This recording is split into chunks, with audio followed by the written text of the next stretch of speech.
Hi, I'm Julie Geiser with Nebraska Game and Parks, and today I'd like to show you how to make some hams out of deer. After you shoot your deer, you'll want to quarter it out. Take those hindquarters and clean all the silver skin and get most of that fat off of them as well.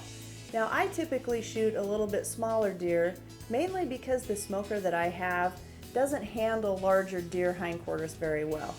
They also fit really good in the 5-gallon bucket that we do to marinate them in the brine. We're going to want to trim some of the meat back to expose the bone. We're going to use a hacksaw blade and actually cut this off so it's nice and smooth. Then we're going to drill a hole in the actual bone. This is what's going to make the hanger once we put this in our smoker. The next step is to put the netting over the hindquarters, because this is what's going to hold the meat together once it's in the 5-gallon bucket of brine and once it's put in the smoker. You can pick up the netting at local meat markets, or we order ours online, usually from LEM. We took an old Tupperware container, cut the bottom out of it, and that's what we use to put the netting over. Just works a lot easier this way. Then take your hognose pliers and a ring and cinch it up tight. We don't have a really good recipe of our own yet, so we order ours off of the internet. There's many places that you can order stuff online, but we like to go through LEM to get our supplies. You'll want to weigh each hindquarter.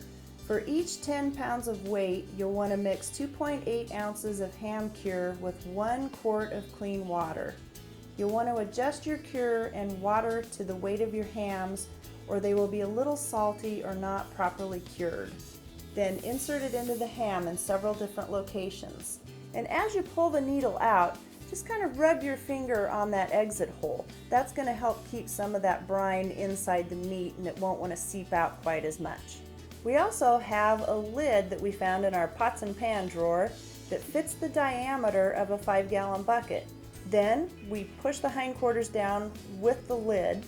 That way we make sure that nothing floats and everything's in the brine for the full 5 days. Now the recipe that comes with LEM calls for placing the brine mixture and soaking it in the refrigerator, but we do most of our deer smoking in the winter time, and we actually set it outside. If temperatures do touch below freezing, you might want to check that brine just to be sure that it's not freezing.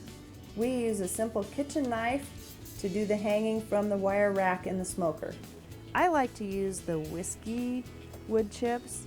These are the wood chips that are actually made out of old whiskey barrels, so there's a really good flavor. I soak these overnight before we put them in the smoker.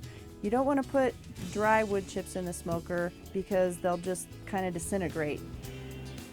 We're going to hit 180 degrees, which is the lowest temperature that this smoker that I have goes. This is a really slow process to get these good and smoked and cooked all the way through. We're going to insert the meat thermometer and make sure that it hits kind of the middle of the hindquarters, because we want to get a good reading from the inside temperature of the meat. Once this hits about 165, we're all done, which is typically going to take about 6 hours. We're going to shut the smoker off. I usually let it sit for, maybe 10 or 15 minutes. You can use these for sandwiches, slice them up nice and thin. You can use these in ham and cheese omelets or any baking dish that includes ham.